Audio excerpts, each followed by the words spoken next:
we'll stay with the football, and the Youthland men's thirds kicked off against the University of Lancaster seconds at 2 o'clock. Tom McGrath is live at Sports Arena. Tom, what's the latest? Over at the Youthland Sports Arena, Tom Gibson.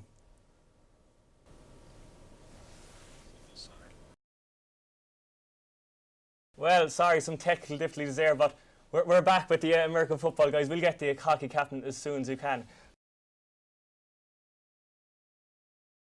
The club has sacked 3 managers in the last 2.5 years, and the latest appointment, Simon Grayson, is hoping he can get North End back into the championship and get the crowds back to Deepdale. Scott is coached by his dad, Dave, a founding member of the Larches and Savick Boxing Club that was set up to give the young people of the area something to do. 12 years on, and the club has already produced 2 national champions, and crime rate in the area is down by 70%. The success of the club has led to the construction of a brand new facility worth £350,000 that will open in just 4 weeks. In 2009, Preston were challenging for promotion to the Premier League, but just 4 years on and the club have descended to League One strugglers. 37-year-old Steve Daly captains the partially sighted England futsal team, and he's just returned from Japan, where he led the side to 3rd place in the Futsal World Cup. Seán Geary has the story. Steve Daly is the most capped English futsal player of all time. He dreamt of playing for his native Northern Ireland, but a rare eye condition brought him to Preston for treatment, and that's where he discovered futsal. I played in a tournament and I got approached by a scout from the FA that said, did I ever play futsal, was interested. And they called me up at the age of 19 to go to Barcelona to play in the European Championships for futsal. He was made England captain when he was 21, scored some fantastic goals and led the team at the World Cup in Japan a few weeks ago. We obviously got to the semi-finals. Unfortunately, we were narrowly beat by Russia. They beat us 2-1 in the semi-finals. It was 1-1 at half-time, and unfortunately they scored with 10 minutes to go. So it was good. It was a great experience. I mean, we won the bronze. So, looking back, probably it's a good achievement. At the time, it probably didn't feel like that. Because when you're that close to getting to the final of a World Cup, it is tough. His 117 caps led to his greatest honour 6 years ago. I got inducted in the Hall of Fame 2007 as an individual. That's probably my greatest moment as a player. I remember playing in Italy and I got voted European Footballer of the Year in 2001. Born in Northern Ireland, but the most capped outfield player ever for England. So where do his loyalties lie? I'd have to say a draw. And flip a coin for a winner. Seán Geary, Sport Northwest. Iron Gate, the home of Bamber Bridge. Founded in 1974, but very nearly no more in October of 2009 after racking up debts of over £50,000.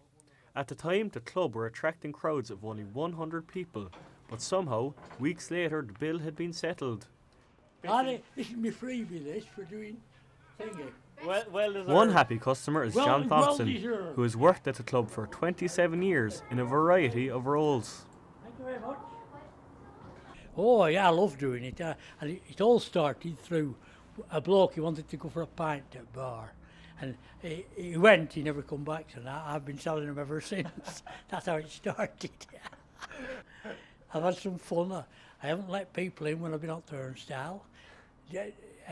Moisey, Preston North End, I didn't let him in. He says, do you know who I am? I says, yeah, I know who you are. I said, but you can still pay. And he says, I'm not paying. I said, well, if I come to Preston North End, will I have to pay? He said, yeah. I said, well, that's not that. You pay here then. Another Bamber Bridge lad is local musician and season ticket holder Paul Kenny. It's part of me now. I keep coming. I feel like I've got to keep coming.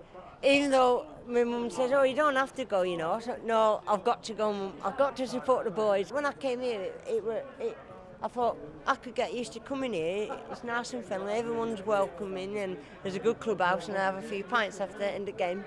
And sometimes, if I'm lucky, I bring ukulele down and play for players.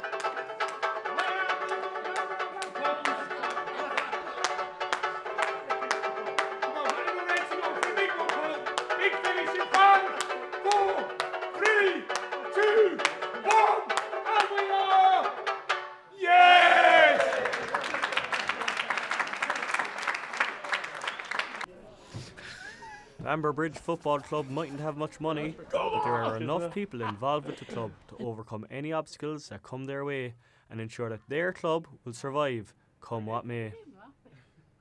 3 little words: good night, good luck, and God bless. And hope Brig win on Tuesday at Salford. What the Brig?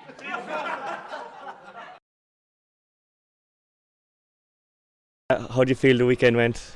Oh, I'm just delighted the performance the girls put in. Like, we really picked ourselves up from yesterday against Canadians. You know, we got hit and we got hit hard, and we just built on each performance from there. So we built against the Aussies, and we were unlucky to come away with the loss. And then from Japan, we just raised our game and really dominated and taking that forward. Like, coming against Kiwis, one of the best teams in the world. Like, we held them for the first half. We'd be disappointed at how we played in the second half and how we dropped off. But then, come the Aussies, we knew we had a score to settle. We rose the game again, and it's just performance from all 12 players, and it was just amazing to take that forward into the Dutch. And obviously we'd encountered the Dutch before in the plate final in the Euros, and we were disappointed by performance. We got a bit of a hiding, so I think it was just amazing effort from the girls to kind of lift it. Like, everyone on the pitch is dying. We could have been wheeled off at the end, but you know, we fought for tooth and nail for that victory, and I'm just delighted to come away with that win.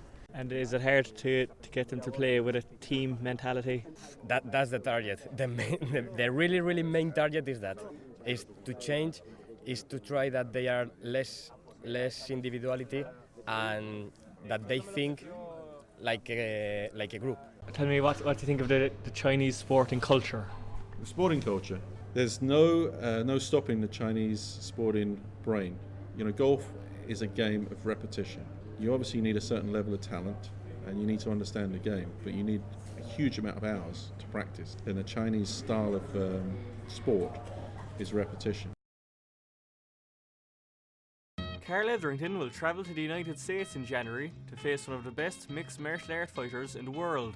But things could have turned out very differently for the 37-year-old. In November of 2008, a gun was allegedly found in Etherington's home, and he was charged with firearms offences. If found guilty, he could have faced 10 years in jail, but the case was dropped, and Etherington is optimistic that his troubles are behind him.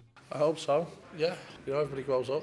A lot of stuff said and done which, you know, perhaps I didn't have the right opportunity to defend, but say I've got one thing I'm concentrating on now, and that's me MMA career, and everything else can take a back seat.